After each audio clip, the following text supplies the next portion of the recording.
What's up, YouTube? Kyrios here, and today we're going to go over the double equipment and Eliph farming. Hell yes. It's going to be great. It's going to be great. I'm going to go over just some of the tips and some of the missions I'm going to farm, some of the do's and don'ts that you guys should do. And once again, if you guys are new to this channel, hit that subscribe button, hit that like button. I do appreciate it, and I'll see you guys in the video. All right, guys, let's talk priority real quick. Now, hopefully you guys are up to T5 farming. If you're not, the priority still kind of stays the same. Just to put it out there, with the new T5, you can only get new hats and bags and a few other materials. You can't get the third slot until we get to chapter 15, or sorry, chapter 14. So that's going to define our priority here. So our priority is always going to be, for this rotation, is going to be hats and then bags, and primarily hats. And what I mean hats too is that hopefully you can get hats, gloves, and shoes. That first slot priority that you see right here. But since most characters use hats, and hats are one of the best thing in the game, this should be your focus. And then bags, if you've not gotten your Tsubaki, your Yuka, your Emi, and all your Sumire, all your frontliners with a T5 or T4 bag, that's going to be your priority as well. Okay, so we're going to start from the top down. So starting with the top that you can do with T5, the T5 bag is not that great, and the tank items that come from the bags are not that great either.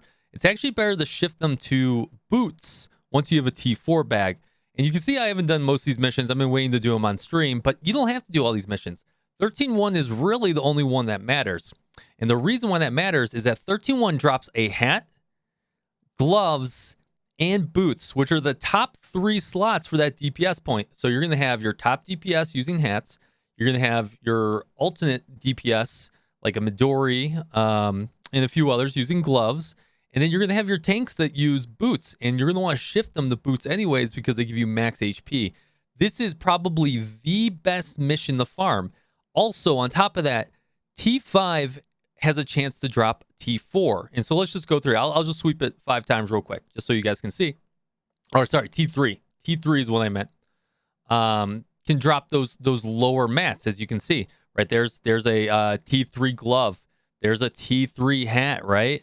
There's some T3 boots, right? So you're always going to want to farm from the top down. You're always going to want to get your highest you can before you go backwards and farm others, because it's going to be more efficient to farm higher. So now that we've talked about T5, and this is the mission. I'm telling you guys, this is the only mission you should be sweeping. 1 and 10-4. So 10-4 is going to be your T4 bag. And that T4 bag is really important. So if you have a lot of tanks and frontliners that don't have the T4 bag, now is the time. Your tanks define a lot of your progress. If they die or you're healing them too much, it's going to be a struggle. You got to get that Tsubaki, you got to get that Yuka, you got to get a bunch of others with that T5 or T4 bag, which is really good. Scaling backwards. Now, if you're farming T5, right, like I said, you can get T3 materials in that T5. So now we got to farm some T4. And the best part about T4 is it drops T1 and T2 materials. So you only have to farm T5 and T4 if you're optimizing your flows. So the next best mission that you can farm is 10-1. It's going to give you that. It's going to give you that hat, right? It's going to give you those gloves, and it's going to give you those shoes. Perfect. Boom. Guys, right there. Those 3 missions, that's it. Now, there could be a case where you're saying, hey, well, I need a lot of watches and stuff like that too. And that's when you probably go into 11-4 and be like, okay, I'm going to farm a lot of T4 watches, try and get those T1s and T2s. But since we can't farm T5 watch, unless you're done with your bags and all your hats and gloves and stuff across the board, this is not the optimized use of your energy. So focus on those other ones I said first, because it's going to go a long way. And if you guys have any questions or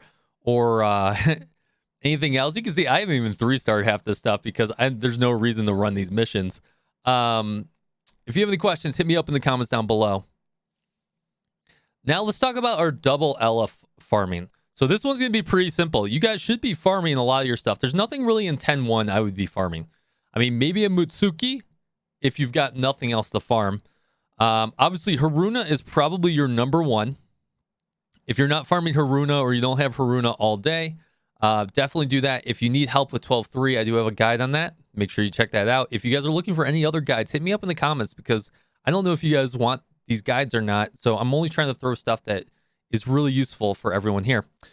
Hoshino, really, if you've got the energy, but I wouldn't throw too much energy into this guy. So let's think about the math real quick. You have a 33% chance on drop rate for these to drop.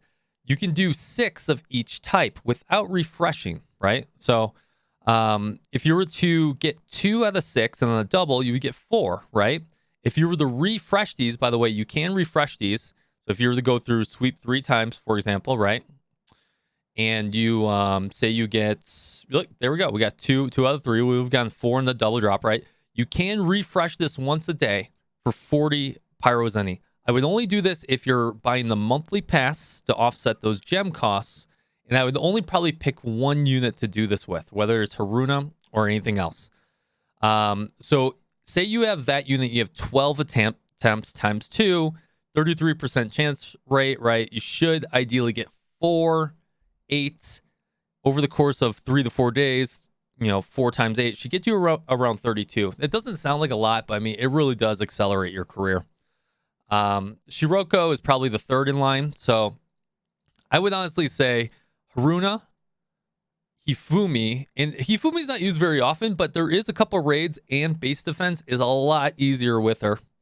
And then Shiroko, and Shiroko isn't used as much as well, but she's a great 2-cost card, and she's good in some of the bounties to help you get through some of those higher tiers.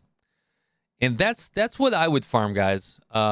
I would not spend the Pyrozenny to refresh unless you're buying those monthly packs or unless you have a ton of gems, because we got a lot of good banners coming. So I wouldn't do that. But that's the math real quick. So if you're refreshing 1 to give you 12 attempts times the length of the weekend, you may get very, very lucky, right? Maybe it's 12 times you get all 12 times 2.